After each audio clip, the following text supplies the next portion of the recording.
ജോയ്സ് മേർ മിനിസ്ട്രീസിന്റെ സുഹൃത്തുക്കളും പാർട്ട്നേഴ്സുമാണ് ഈ പ്രോഗ്രാമിന്റെ ചിലവുകൾ വഹിക്കുന്നത്.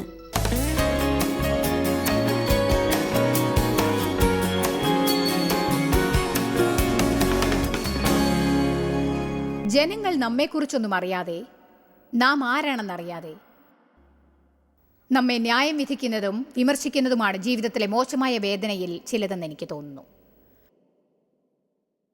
നമ്മെക്കുറിച്ച് അവർ അറിയുന്നില്ല, നമ്മെക്കുറിച്ച് മനസ്സിലാക്കാനും അവർ തയ്യാറല്ല. ഒറ്റ നോട്ടം കൊണ്ടവർ നമ്മെ ശ്രദ്ധിച്ചിട്ട് നമ്മെക്കുറിച്ച് അഭിപ്രായം പറയുന്നു. നിങ്ങളിൽ എത്ര പേരാണ് ആരെങ്കിലും വിമർശിക്കുകയോ ന്യായം വിധിക്കുകയോ ചെയ്തിട്ട് വളരെയധികം വേദനപ്പെടുകയും ഇങ്ങനെ പറയുകയും ചെയ്തത്?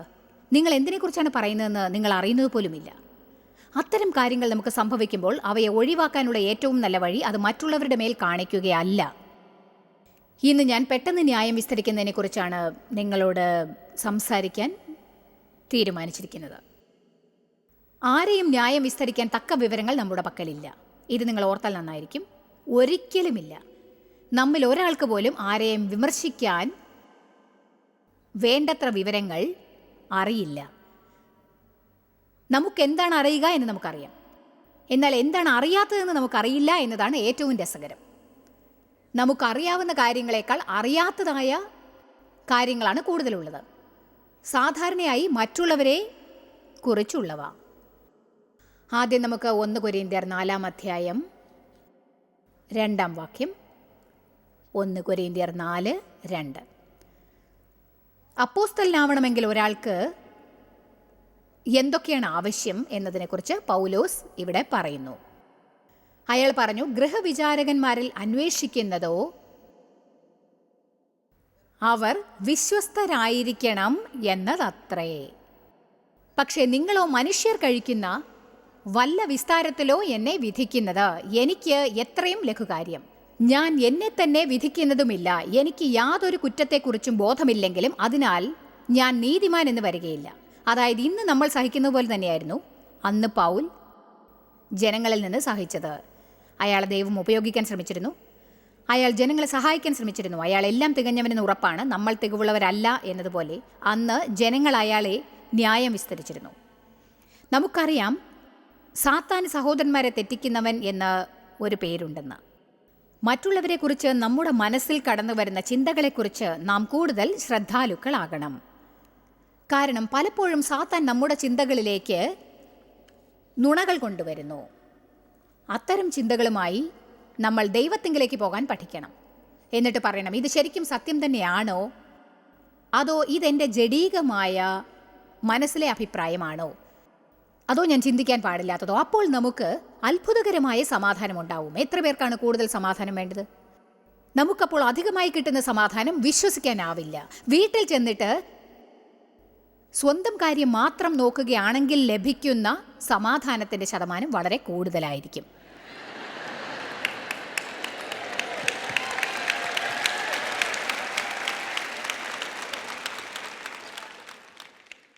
അതിനും ഒരു വചനം ബൈബിളിലുണ്ട്.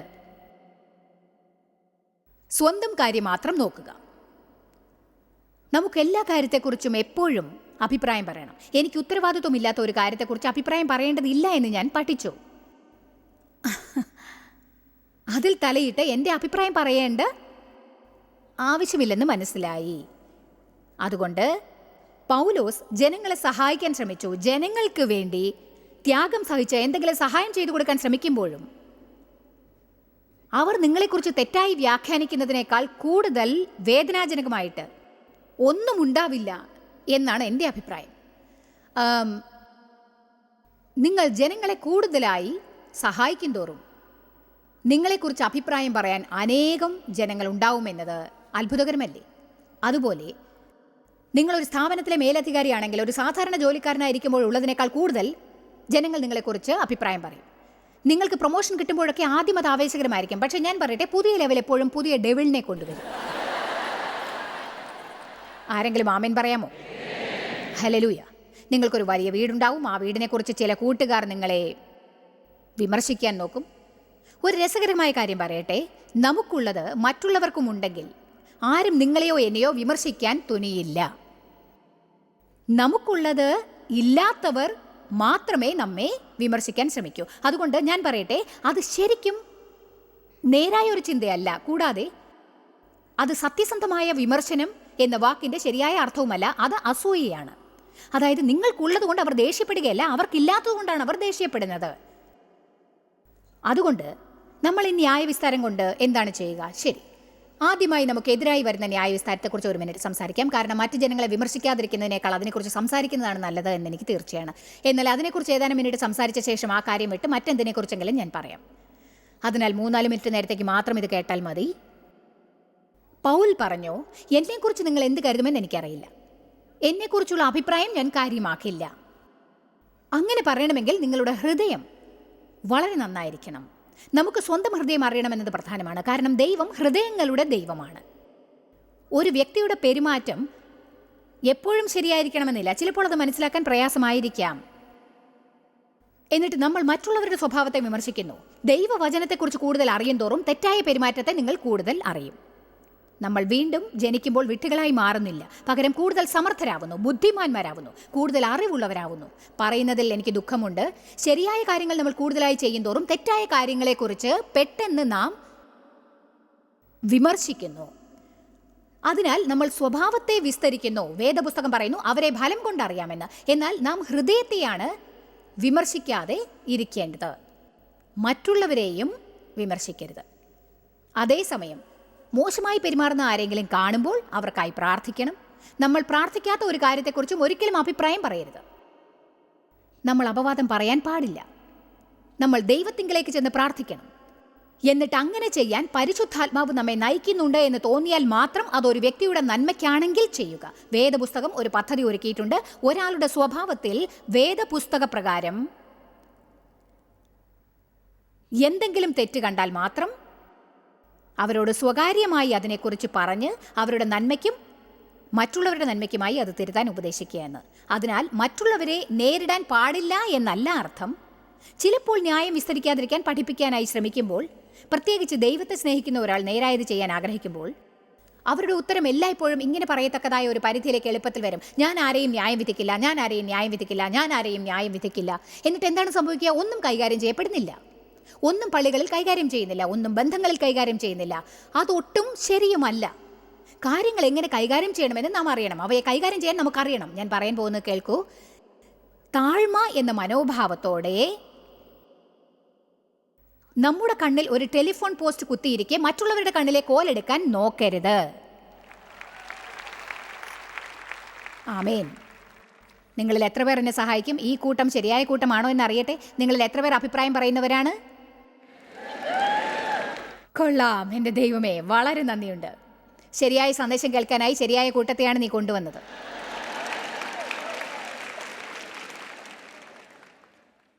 ഞാൻ പറയട്ടെ, നമ്മൾ ജനങ്ങളെ ന്യായം വിധിക്കുമ്പോൾ, അവരെക്കുറിച്ച് നമ്മുടെ അഭിപ്രായം പറയുമ്പോൾ, നമുക്ക് രാത്രി ഉറങ്ങാനാവില്ല. അതെന്താണെന്ന് നമുക്ക് അറിയുക പോലുമില്ല.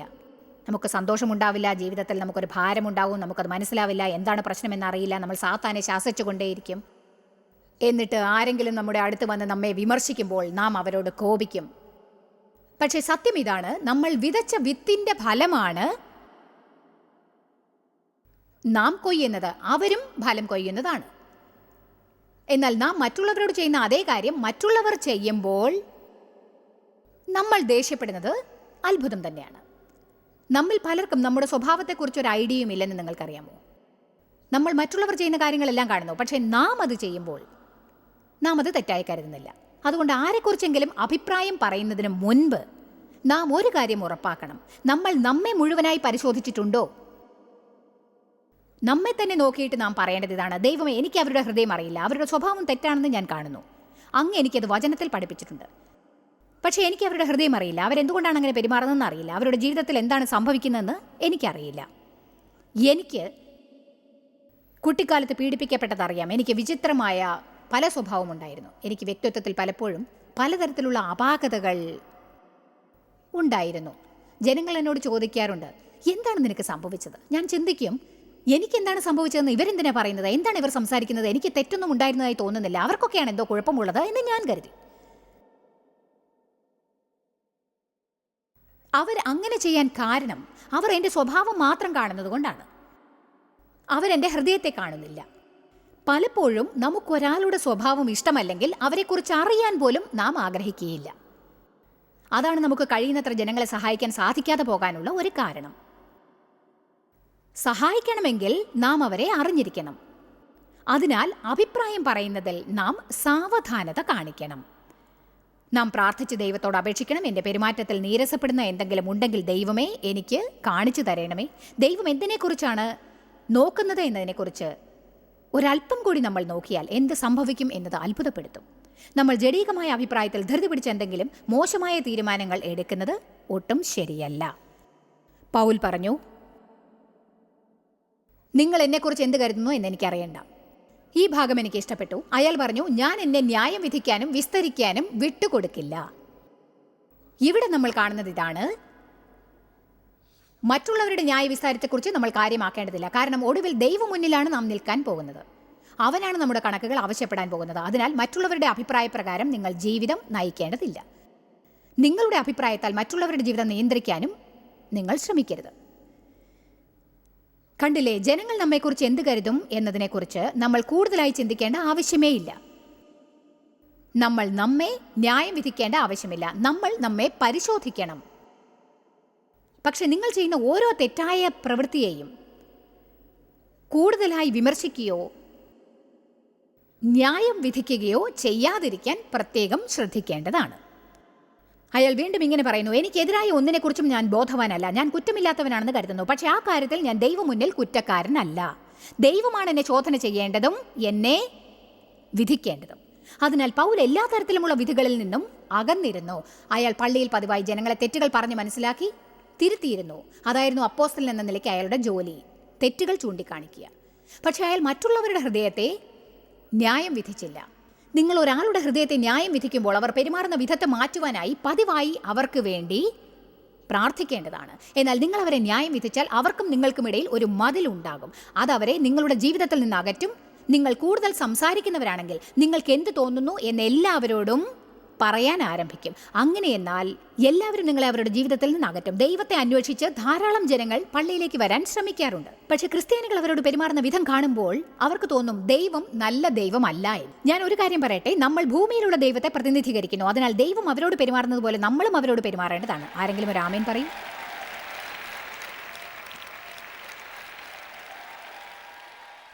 എന്നാൽ ദൈവത്തെ ശ്രമിച്ചു നോക്കി തിരസ്കരിക്കപ്പെട്ട ന്യായവിധിക്കിരയായി, വിമർശനത്തിനിരയായി ആരും സൗഹൃദത്തോടെയും സ്നേഹത്തോടെയും പെരുമാറുന്നില്ലെന്ന് പള്ളിയിലേക്ക് വരുന്ന ജനങ്ങൾ കരുതുന്നത് വളരെ ശോചനീയമാണ്. സത്യം എന്താണെന്നാൽ ദൈവം ഒരിക്കലും അങ്ങനെയുള്ളവനല്ല. പക്ഷെ അവൻ അങ്ങനെയുള്ളവനാണെന്ന് അവർ കരുതും. പള്ളിയിലേക്ക് വരുന്ന ജനങ്ങൾ ഒരല്പം വ്യത്യാസമുള്ളവരും അസാധാരണക്കാരുമാണെന്നതുകൊണ്ട് അവരിൽ നിന്ന് അകലാതെ അവരോട് സൗഹൃദത്തോടെ പെരുമാറുകയാണ് നാം ചെയ്യേണ്ടത്. താണ നിലയിലുള്ള വ്യക്തിയുടെ അരികിലേക്ക് ചെല്ലൂ. അയാളോട് ഒരുപക്ഷെ ആരും അടുക്കാൻ തയ്യാറല്ലെന്നുണ്ടാവാം. അവരുടെ ജീവിതത്തിൽ എന്താണ് സംഭവിക്കുന്നതെന്ന് കണ്ടുപിടിക്കൂ. അവർ വേദനിക്കപ്പെട്ടിരിക്കാം. വേദനിക്കപ്പെട്ടവർ വിചിത്രമായി പെരുമാറാറുണ്ട്. നിങ്ങളിൽ എത്ര പേരാണ് വേദനിക്കപ്പെട്ടതുകൊണ്ട് അസാധാരണമായി പെരുമാറിയിട്ടുള്ളത്? നിങ്ങളെക്കുറിച്ച് ഒരല്പം കൂടി ആരെങ്കിലും മനസ്സിലാക്കി നിങ്ങളുടെ ജീവിതത്തിൽ എന്താണ് നടക്കുന്നതെന്ന് കണ്ടുപിടിച്ചാൽ അത് എത്രമാത്രം ആശ്വാസപ്രദമായിരിക്കുമെന്ന് നിങ്ങൾക്ക് തോന്നുന്നില്ലേ?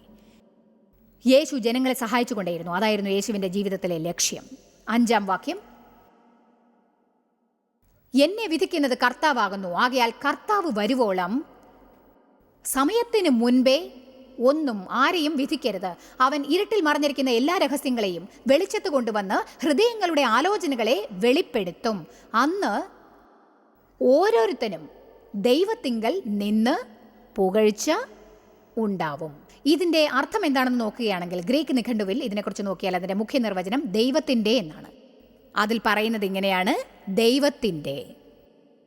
പിന്നീട് അതിൽ പറയുന്നു, ഗ്രീക്ക് നിഘണ്ടുവിൽ പറയുന്നു, അതായത് നമ്മൾ ജനങ്ങളെ വിമർശിക്കുമ്പോൾ നമ്മൾ ദൈവത്തെ പോലെ കാണിക്കുന്നു. എനിക്ക് തോന്നുന്നു ഇത് ഭീതിപ്പെടുത്തുന്നതാണെന്ന്. ദൈവത്തിന് മാത്രമേ ഒരു വ്യക്തിയെ ന്യായം വിധിക്കാനുള്ള അവകാശമുള്ളൂ. അത് മാത്രമല്ല, നമ്മൾ രക്ഷിക്കപ്പെടുമ്പോൾ വിഡ്ഢികളാവുകയല്ല, സമർത്ഥരാവുകയാണ്. ആരെങ്കിലും എന്തെങ്കിലും തെറ്റായത് ചെയ്യുന്നത് നാം കാണും. പക്ഷെ നമ്മൾ വളരെയധികം ശ്രദ്ധ പാലിക്കണം.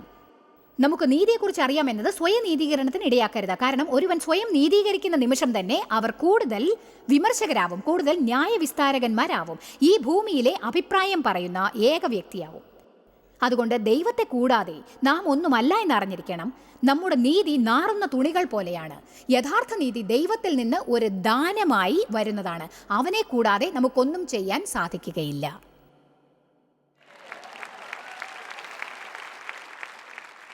ആമേൻ. അതിനെ തീരുമാനങ്ങൾ എടുക്കാനുള്ള മാനസികാവസ്ഥ എന്ന് പറയുന്നു. ഒരഭിപ്രായം ഉണ്ടാക്കി അതിനുശേഷം വിമർശിക്കൽ എന്നാണ് ഇതിനെ പറയുന്നത്. ഇതുപോലെയുള്ള ന്യായവിസ്താരത്തിൻ്റെ ആത്മാവ് ജനങ്ങളിൽ കടക്കുന്നു. നമുക്കെല്ലാം ഇത് സമയാസമയങ്ങളിൽ ഉണ്ടായിരിക്കും. പക്ഷേ ചിലർ വളരെയധികം ന്യായം വിധിക്കുന്നു. എൻ്റെ ജീവിതത്തിൽ ഞാൻ കണ്ടിട്ടുള്ള ഏറ്റവും ന്യായവിസ്താരകന്മാരായ ജനങ്ങൾ ഏറ്റവും മതവിശ്വാസികളായ ജനങ്ങളായി കാണപ്പെടുന്നവരാണ്. അവർക്ക് പല നല്ല സ്വഭാവങ്ങളും ഉണ്ടായിരുന്നു. അവർ പെരുമാറ്റത്തെ പോളിഷ് ചെയ്തിരുന്നു. പള്ളിയിൽ ഓരോ തവണ പള്ളിവാതിൽ തുറക്കുന്നു, വചനങ്ങൾ ഉദ്ധരിക്കുന്നു, എപ്പോഴും പ്രാർത്ഥിക്കുന്നു, പള്ളിയിലെ എല്ലാ ജോലികളും ചെയ്യുന്നു. നിങ്ങൾക്കൊന്നറിയാമോ, പോളിഷ് ചെയ്ത പെരുമാറ്റവും ന്യായവിസ്താരത്തിൻ്റെതായ സ്വഭാവവും നികൃഷ്ടമായ ആത്മാവുള്ള വിമർശനത്തിൻ്റെ ഹൃദയവുമുള്ളവരെക്കാൾ ദൈവത്തിന് ഇഷ്ടം ഒരൽപ്പം വിഡ്ഢിത്തം പ്രവർത്തിക്കുന്ന നല്ല ഹൃദയം ഉള്ളവരെയാണ്. ദൈവം ഹൃദയങ്ങളുടെ ദൈവമായതുകൊണ്ട് ഞാൻ വളരെ സന്തോഷിക്കുന്നു. അതാണ് ജനങ്ങൾക്ക് എപ്പോഴും സമാധാനമുണ്ടാക്കുന്ന ഒരു കാര്യം. ദൈവം നമ്മുടെ ഹൃദയം കാണുന്നു. ശൗൽ രാജാവിന് പകരം മറ്റൊരാളെ തിരഞ്ഞെടുക്കേണ്ടി വന്നപ്പോൾ ശമൂവേൽ പ്രവാചകനെയാണ് ജെസ്സിയുടെ വീട്ടിൽ മക്കളെ കാണാനായി അയച്ചത്. മക്കളിൽ ഒരാൾ ദാവീദായിരുന്നു. അയാൾ ഓരോരുത്തരെയായി അരികിൽ വിളിച്ചു. എന്നിട്ട് ഓരോരുത്തരും കാഴ്ചയ്ക്ക് നല്ലതും അതും ഇതുമൊക്കെയുള്ളവരാണെന്ന് കണ്ടു. പക്ഷെ ദൈവം പറഞ്ഞു, ഇവനെ അല്ല എനിക്ക് വേണ്ടത്, ഇവനെ അല്ല വേണ്ടത്, ഇവനെ അല്ല വേണ്ടത്, ഇവനെ അല്ല വേണ്ടത്. ബാക്കി മക്കളൊന്നും അവശേഷിച്ചിരുന്നില്ല. ഇനി നോക്കാൻ മക്കൾ ആരുമില്ലായിരുന്നു. ശമൂവേൽ ജെസ്സിയോട് ചോദിച്ചു, നിനക്ക് വേറെ മക്കൾ ആരുമില്ലേ? അയാൾ പറഞ്ഞു, എനിക്കൊരു ഇളയ മകനുണ്ട്. അവൻ ആടുകളെ മേയ്ക്കാൻ വേണ്ടി വയലിൽ പോയിരിക്കുകയാണ്. അവൻ ആട് മേയ്ക്കലാണ് ജോലി. ദാവീദിനെക്കുറിച്ച് അവൻ ഹീനമായി കരുതി. അവനെ പ്രവാചകന്റെ മുന്നിൽ കൊണ്ടുവന്ന് കാണിക്കാൻ അവർക്ക് തോന്നിയില്ല. ജനങ്ങൾ ഏറ്റവും താണവരാണെന്ന് കരുതുന്നവരെയാണ് ദൈവം തിരഞ്ഞെടുക്കുക. ഇതെനിക്കിഷ്ടപ്പെട്ടു. ദൈവം ലോകത്തിലെ ബുദ്ധിമാന്മാരെ നേരിടാനായി ഏറ്റവും ബലഹീനരും വിഡ്ഢികളുമായ മനുഷ്യരെ തിരഞ്ഞെടുക്കുന്നു. 1 കൊരിന്ത്യരിൽ പറയുന്നു, എല്ലാവരും ചവറെന്ന് കരുതി വലിച്ചെറിഞ്ഞതിനെ ദൈവം തിരഞ്ഞെടുത്ത് ഉപയോഗിക്കുന്നു എന്ന്. ആമേൻ. ചിലപ്പോൾ ഇത് കഠിനമാണെന്ന് എനിക്കറിയാം. നമ്മൾ കരുതും, അവനൊരു വിചിത്ര മനുഷ്യനാണ്, അവനെ ദൈവം ഉപയോഗിക്കുന്നത് വിശ്വസിക്കാനേ വയ്യ. പക്ഷെ എനിക്ക് തോന്നുന്നു ദൈവം ചിലപ്പോൾ അത് കാണിക്കാൻ ഇഷ്ടപ്പെടുകയാണെന്ന്. അവൻ ജനങ്ങൾ ഒരിക്കലും തിരഞ്ഞെടുക്കാത്തവരെയാണ് തിരഞ്ഞെടുക്കുക. എനിക്കതറിയാം. കാരണം ദൈവം എന്തുകൊണ്ടാണ് എന്നെ തിരഞ്ഞെടുത്തതെന്ന് എനിക്കറിയില്ല. പക്ഷേ ഈ പ്രവൃത്തി ചെയ്യാൻ ഒരു വ്യക്തിക്ക് ആവശ്യമായത് ഒന്നും തന്നെ എൻ്റെ പക്കലില്ല. എനിക്ക് ശരിയായ വിദ്യാഭ്യാസമില്ല, ശരിയായ മാനറിസം പോലുമില്ല, ശുശ്രൂഷ ചെയ്യാൻ ആവശ്യമുള്ള ഒന്നും എനിക്കില്ല. ഇന്നലെ 3 പ്രാവശ്യം ഞാൻ ബിസിനസ്സിൻ്റെ കാര്യത്തിൽ സംസാരിക്കാനായി ശ്രമിച്ചു. പക്ഷെ അവർ കരുതി ഞാൻ മിസ്റ്റർ മേയർ ആണെന്ന്.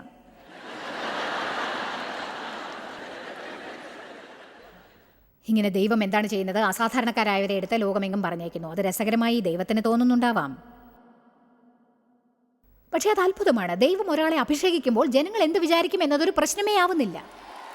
അതായത് ദൈവത്തിൻ്റെ അഭിഷേകം ഒരാൾക്ക് ലഭിക്കുമ്പോൾ നമ്മുടെ അഭിപ്രായം ഒന്നിനും കൊള്ളാത്തതാവും. സഹോദരന്മാർ പുറത്തു പോയിരിക്കുമ്പോഴെല്ലാം ദാവീദിനെ കുറിച്ച് അവർ കുറവായി ചിന്തിച്ചു. ഗോലിയാത്തിനോട് യുദ്ധം ചെയ്യേണ്ടവർ അതിനായി മുന്നോട്ട് പോകാൻ തയ്യാറായില്ല. ദാവീദ് അവിടെ നടക്കുന്നത് കാണാൻ ആഗ്രഹിച്ചു. ഒരേ ഒരു മല്ലൻ ജീവിക്കുന്ന ദൈവത്തിന്റെ സൈന്യത്തെ വെല്ലുവിളിക്കുന്നത് അവന് വിശ്വസിക്കാനായില്ല. അവൻ ചെന്ന് നോക്കി. അവൻ്റെ അച്ഛൻ സഹോദരന്മാർക്ക് ഭക്ഷണം കൊടുത്ത് അവരെങ്ങനെയുണ്ട് എന്ന് അന്വേഷിക്കാനാണ് അവനെ അയച്ചത്. അവൻ ചോദിച്ചു, ഈ മല്ലനെ കൊല്ലുന്നവൻ എന്താണ് കൊടുക്കാൻ പോകുന്നത്? ഉടനെ സഹോദരന്മാരിൽ ഒരാൾ ചോദിച്ചു, നിനക്കെന്താണ് വേണ്ടത്? നീ ആടുമാടുകളെ മരുഭൂമിയിൽ ആരുടെ അടുക്കൽ വിട്ടേച്ചാണ് ഇവിടെ വന്നത്? അവർ ദാവീദിനോട് നികൃഷ്ടമായ ഒരു മനോഭാവം വെച്ചു പുലർത്തിയിരുന്നു. നിങ്ങൾ വളരെയധികം സൂക്ഷിക്കണം. ഒരുപക്ഷെ നിങ്ങളുടെ മക്കളോ കുടുംബത്തിലെ ആരെങ്കിലുമോ അഥവാ ടീച്ചർമാർ അല്ലെങ്കിൽ സ്കൂളിലെ മറ്റു കുട്ടികൾ, ഇവർ നിങ്ങൾ വളരുമ്പോൾ നിങ്ങളെ കൊച്ചാക്കിയേക്കാം. ജനങ്ങൾ നിങ്ങളെക്കുറിച്ച് എന്തു കരുതുന്നു എന്നതല്ല, ദൈവം എന്ത് കരുതുന്നു എന്നതാണ് പ്രധാനം എന്ന് ഓർമ്മ വേണം.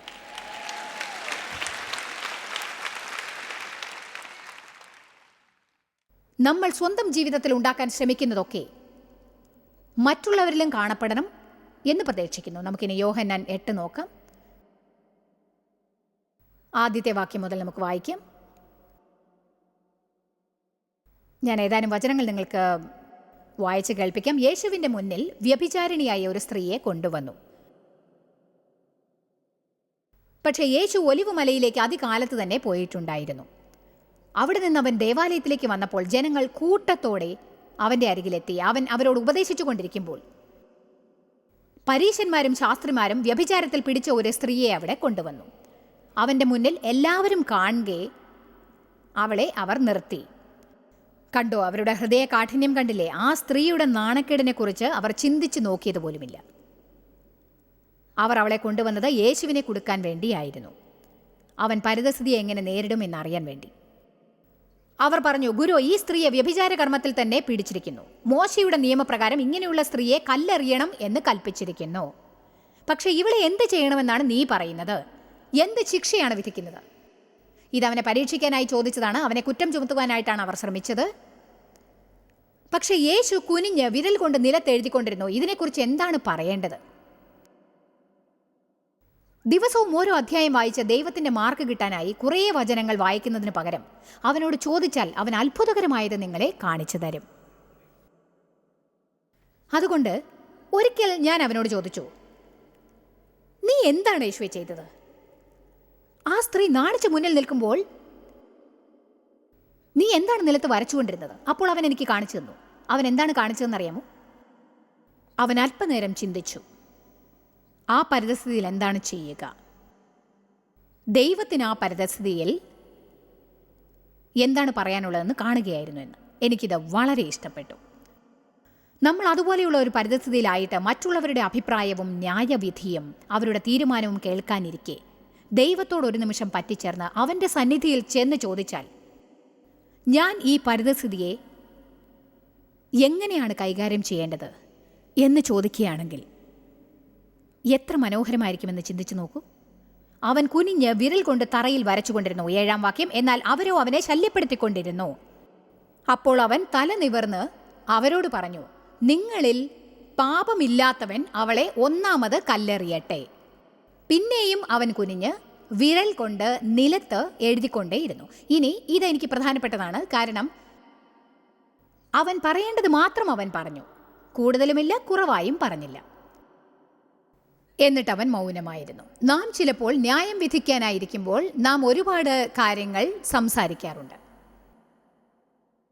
അവരിൽ നിന്ന് ആവശ്യമായതൊന്നും കിട്ടുകയുമില്ല, നമുക്ക് ഭ്രാന്തം പിടിക്കും. അവൻ ചെയ്തത് വളരെ ശരിയായ കാര്യമായിരുന്നു. അതിനുശേഷം അവൻ മൗനം പാലിച്ചു. എന്തുകൊണ്ടാണ് അവൻ മൗനം പാലിച്ചത്? ദൈവം ശിക്ഷ വിധിക്കാൻ അവൻ അവസരം നൽകി. ഹൃദയങ്ങളെ വിധിക്കാൻ 50 വിധത്തിൽ വിവരണം നൽകി. അവിടെ നിയമക്കുഴപ്പമുണ്ടാക്കാൻ അവൻ ശ്രമിച്ചില്ല. അവൻ പറഞ്ഞു, എന്നാൽ നിങ്ങളിൽ പാപമില്ലാത്തവൻ അവളെ കല്ലെറിയട്ടെ. അതാണ് നിയമം. അതിനാൽ ഞാൻ പറയുന്നു, നിങ്ങളിൽ പാപമില്ലാത്തവർ ആരായിരുന്നാലും അവർ ആ സ്ത്രീയെ ആദ്യം കല്ലെറിയുക. എന്നിട്ട് യേശു വീണ്ടും വിരൽ കൊണ്ടെഴുതി. ഞാൻ പറയട്ടെ, ആ സ്ഥലത്ത് പരിശുദ്ധാത്മാവ് തീർച്ചയായും ഇറങ്ങിയിട്ടുണ്ടാവും. ജനങ്ങൾ വിയർത്ത് കുളിച്ചിട്ടുണ്ടാവും. കാരണം കിട്ടേണ്ടത് കിട്ടി എന്നവർക്ക് മനസ്സിലായി. നാണക്കേടായി. അവൻ പറഞ്ഞതനുസരിച്ചു. അവർക്ക് മനസ്സിൽ കുത്തുകൊണ്ടതുപോലെയായി. ഓരോരുത്തരും സ്ഥലം വിട്ടു. വൃദ്ധന്മാർ മുതൽ കുട്ടികൾ വരെ അവിടെ നിന്ന് പുറപ്പെട്ടു പോയി. അവിടെ യേശുവും നടുവിൽ നിൽക്കുന്ന സ്ത്രീയും മാത്രം അവശേഷിക്കുകയുണ്ടായി. അതിനുശേഷം യേശു എഴുന്നേറ്റ് നിന്നു. കുറ്റം ചുമത്തിയവർ പോയോ എന്ന് യേശു ചോദിച്ചു. ആരും നിനക്ക് ശിക്ഷ വിധിച്ചില്ലേ? അതിന് അവൾ ഉത്തരം പറഞ്ഞു, ആരുമില്ല കർത്താവേ. അവനാരാണെന്ന് അവൾക്ക് മനസ്സിലായി. അവനാരാണെന്ന് അവൾ അറിഞ്ഞു. പാപങ്ങളെ ക്ഷമിക്കാൻ പ്രാപ്തിയുള്ളവനാണ് അവൻ എന്ന് അവൾക്ക് മനസ്സിലായി. ആരുമില്ല കർത്താവേ. യേശു പറഞ്ഞു, ഞാനും നിനക്ക് ശിക്ഷ വിധിക്കുന്നില്ല. തിരിച്ചു പോകൂ. ഇനി മുതൽ നീ പാപം ചെയ്യരുത്. വളരെ രസകരം. അവൻ അവളുടെ സ്വഭാവത്തെക്കുറിച്ച് വലിയ പ്രസംഗം നൽകിയില്ല. അവളോട് മമത കാണിച്ചു, കരുണ കാണിച്ചു, അവൾക്ക് മാപ്പ് നൽകി. അവൻ പറഞ്ഞു, ഇനി പോകാം, ശരിയായ ജീവിതം നയിക്കുക. സ്നേഹത്തിൽ നടക്കാൻ പഠിപ്പിക്കണമെന്ന് ദൈവത്തോട് പ്രാർത്ഥിക്കാൻ നിങ്ങളെ ഞാൻ പ്രോത്സാഹിപ്പിക്കുന്നു. അപ്പോസ്തലനായ പൗൽ ദേവാലയത്തിനായി പ്രാർത്ഥിച്ചു പറഞ്ഞു, നിങ്ങൾ സ്നേഹം നിറഞ്ഞവരായിരിക്കണമെന്ന് ഞാൻ പ്രാർത്ഥിക്കുന്നു. അതായത് ഓരോ അടി വെച്ച് അത് വളർന്നുകൊണ്ടേയിരിക്കണം. ജനങ്ങളോട് നേരായി പെരുമാറണം. മറ്റുള്ളവർ തന്നോട് പെരുമാറണമെന്ന് ആഗ്രഹിക്കുന്നത് പോലെ സത്യത്തിൽ സ്നേഹമാണ് നമുക്ക് ആത്മീക യുദ്ധം നടത്താനുള്ള ഏറ്റവും ഉയർന്ന മാർഗം. അതിനാൽ ശത്രുവിൻ്റെ മേൽ ശക്തിയോടെ നടക്കണം എന്ന് ആഗ്രഹിക്കുന്നുണ്ടെങ്കിൽ അവൻ നിങ്ങളുടെ ജീവിതത്തെ നയിക്കട്ടെ. അങ്ങനെ ചെയ്യാനുള്ള വഴികളിലൊന്ന് കൂടുതൽ സ്നേഹത്തോടെ നടക്കുകയാണ്. ഒരു നല്ല ശക്തമായ സ്നേഹമുള്ള നടത്തത്തിൽ നമ്മൾ ഉന്നം വെക്കേണ്ടത്. ജോയ്സ് മേയറുടെ ശുശ്രൂഷാ കേന്ദ്രത്തിൽ നിങ്ങൾ അറിഞ്ഞതിനേക്കാൾ നിങ്ങൾ ഞങ്ങൾക്ക് വളരെ പ്രിയപ്പെട്ടവരാണ്. ലോകം മുഴുവൻ ഈ ശുശ്രൂഷാ കേന്ദ്രത്തെ നടത്താൻ സഹായിച്ചതിൽ എല്ലാവർക്കും വളരെ നന്ദി. നമ്മൾ ഒരുമിച്ച് വിശക്കുന്നവർക്ക് ആഹാരം കൊടുക്കുന്നു, പാവപ്പെട്ടവർക്ക് വസ്ത്രങ്ങൾ കൊടുക്കുന്നു, എല്ലാ ദേശത്തേക്കും സന്ദേശങ്ങൾ അറിയിക്കുന്നു. ഞങ്ങൾ നിങ്ങളോട് അപേക്ഷിക്കുകയാണ്, ഞങ്ങളോട് ബന്ധപ്പെടുക. joycemeyer.org. നിങ്ങളുടെ പ്രാർത്ഥനകളും അപേക്ഷകളും പകർന്നുകൊള്ളാൻ, അതിനെപ്പറ്റി കൂടുതൽ അറിയുവാൻ, ജോയ്സിന്റെ പൊതുയോഗ വിവരപ്പട്ടിക ലോകം മുഴുവൻ ക്രിസ്തുവിന്റെ സ്നേഹം പകരാൻ ഞങ്ങളോട് പങ്കുചേരുക. ജോയ്സ് മേയർ മിനിസ്ട്രീസിന്റെ സുഹൃത്തുക്കളും പാർട്ട്നേഴ്സുമാണ് ഈ പ്രോഗ്രാമിന്റെ ചിലവുകൾ വഹിക്കുന്നത്.